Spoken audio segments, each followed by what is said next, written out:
life endurable. I can bear the torture no longer, and shall cast myself from this garret window into the squalid street below. Do not think from my slavery to morphine that I am a weakling or a degenerate.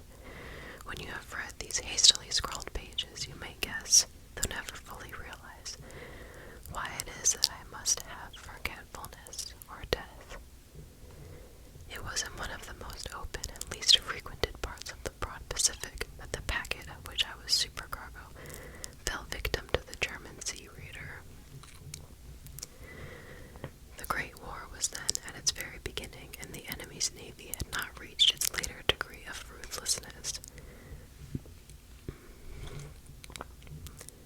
so that our vessel was made a legitimate prize, whilst we of her crew were treated with all the fairness and consideration due us as naval prisoners. So liberal indeed was the discipline of our captors that 5 days after we were taken, I managed to escape alone in a small boat, with water and provisions for a good length of time. When I finally found myself adrift and free, I had but little idea of my surroundings. Never a competent navigator, I could only guess vaguely by the sun and stars that I was somewhat south of the equator. Of the longitude I knew nothing, and no island or coastline was in sight. The weather kept fair, and for uncounted days I drifted aimlessly beneath the scorching sun, waiting either for some passing ship, or to be cast on the shores of some habitable land. But neither ship nor land appeared, and I began to despair in my solitude upon the heaving vastness of unbroken blue. The change happened whilst I slept. Its details I shall never know, for my slumber, though troubled and dream-infested, was continuous. When at last I awakened, it was to discover myself half sucked into a slimy expanse of hellish black mire, which extended about me in monotonous undulations as far as I could see, and in which my boat lay grounded some distance away. Though one might well imagine that my first sensation would be of wonder at so prodigious and unexpected a transformation of scenery, I was in reality more horrified than astonished, for there was in the air and in the rotting soil a sinister quality which chilled me to the very core. The region was putrid with the carcasses of decaying fish, and of other less describable things which I saw protruding from the nasty mud of the unending plain. Perhaps I should not hope to convey in mere words the unutterable hideousness that can dwell in absolute silence and barren immensity. There was nothing within hearing, and nothing in sight save a vast reach of black slime. Yet the very completeness of the stillness and the homogeneity of the landscape oppressed me with a nauseating fear. The sun was blazing down from a sky which seemed to me almost black in its cloudless cruelty, as though reflecting the inky marsh beneath my feet.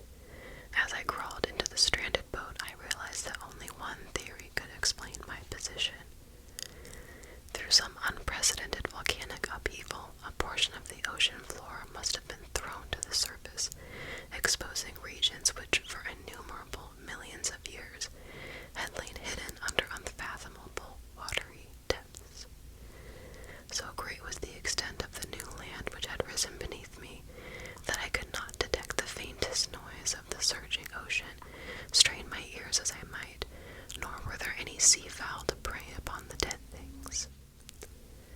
For several hours I sat thinking or brooding in the boat, which lay upon its side and afforded a slight shade as the sun moved across the heavens. As the day progressed, the ground lost some of its stickiness, and seemed likely to dry sufficiently for traveling purposes in a short time. That night I slept but little, and the next day I made for myself a pack containing food and water, preparatory to an overland journey in search of the vanished sea and possible rescue. On the third morning I found the soil dry enough to walk upon with ease. The odor of the fish was maddening, but I was too much concerned with graver things to mind so slight an evil, and set out boldly for an unknown goal. All day I forged steadily westward, guided by a faraway hummock which rose higher than any other elevation on the rolling desert.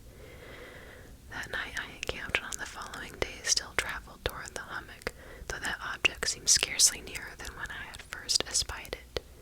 By the fourth evening I attained the base of the mound, which turned out to be much higher than it had appeared from a distance, an intervening valley setting it out in sharper relief from the general surface.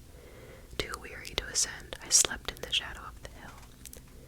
I know not why my dreams were so wild that night, but ere the waning and fantastically gibbous moon had risen far above the eastern plain, I was awake in a cold perspiration, determined to sleep no more.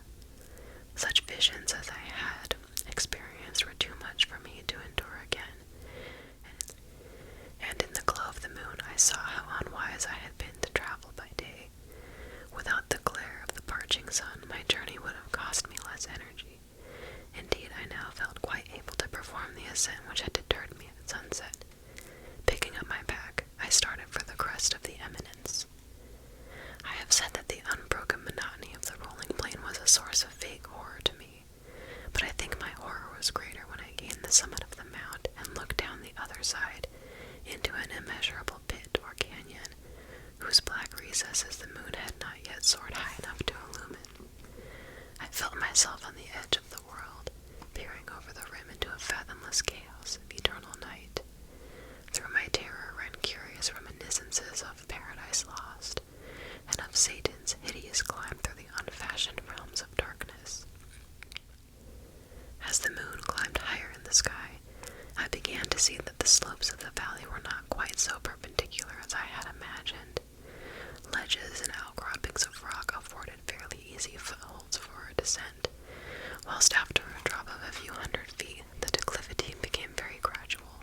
Urged on by an impulse which I cannot definitely analyze, I scrambled with difficulty down the rocks, and stood on the gentler slope beneath, gazing into the Stygian deeps where no light had yet penetrated. All at once my attention was captured by a vast and singular object on the opposite slope, which rose steeply about 100 yards ahead of me, an object that gleamed whitely in the newly bestowed rays of the ascending moon.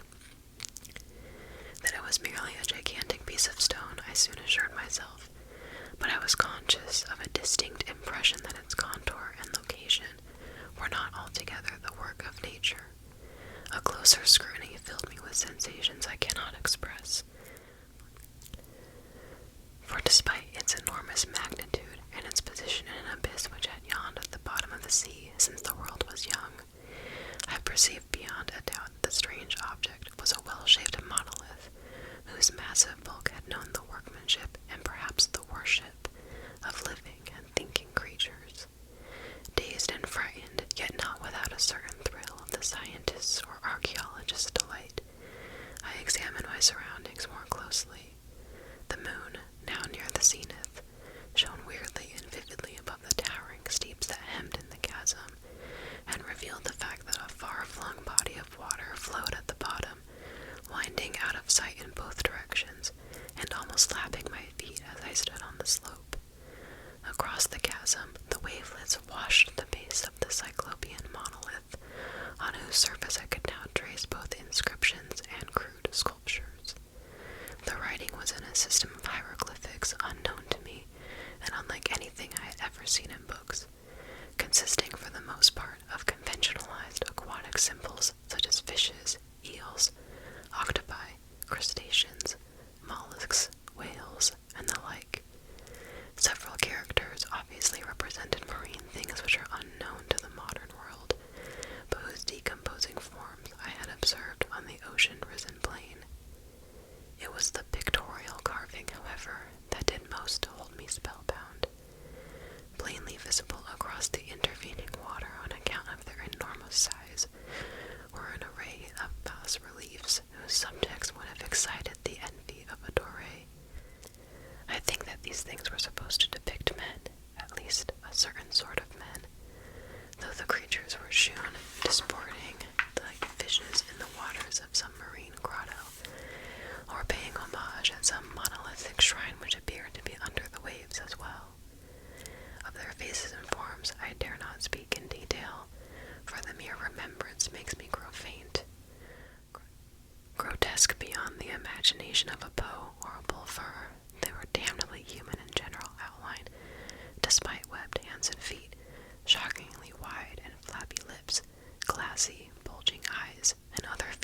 less pleasant to recall. Curiously enough, they seem to have been chiseled badly out of proportion with their scenic background, for one of the creatures was shewn in the act of killing a whale, represented as but little larger than himself. I remarked, as I say, their grotesqueness and strange size, but in a moment decided that they were merely the imaginary gods of some primitive fishing or seafaring tribe, some tribe whose last descendant had perished eras before the first ancestor of the Piltdown or Neanderthal man was born. Awestruck at this unexpected glimpse into a past beyond the conception of the most daring anthropologist, I stood musing whilst the moon cast queer reflections on the silent channel before me. Then suddenly I saw it. With only a slight churning to mark its rise to the surface, the thing slid into view above the dark waters. Vast, Polyphemus-like, and loathsome, it darted like a stupendous monster of nightmares to the monolith, about which it flung its gigantic scaly arms, the while it bowed its hideous head and gave vent to certain measured sounds. I think I went mad then. Of my frantic ascent of the sloping cliff and of my delirious journey back to the stranded boat, I remember little. I believe I sang a great deal and laughed oddly when I was unable to sing. I have indistinct recollections of a great storm some time after I reached the boat. At any rate, I know that I heard peals of thunder and other tones which nature utters only in wild and terrible moods. When I came out of the shadows, I was in a San Francisco hospital, brought thither by the captain of the American ship which had picked up my boat in mid-ocean. In my delirium I had said much, but found that my words had been given scant attention. Of any land upheaval in the Pacific my rescuers knew nothing, nor did I deem it necessary to insist upon a thing which I knew they could not believe. Once I sought out a celebrated ethnologist and amused him with peculiar questions regarding the ancient Philistine legend of Dagon, the fish god. But soon perceiving that he was hopelessly conventional, I did not press my inquiries. It is at night, especially when the moon is gibbous and waning, that I see the thing. I tried morphine, but the drug has given only transient surcease and has drawn me into its clutches as a hopeless slave. So now I am to end matters, having written a full account for the information or the contemptuous amusement of my fellow men.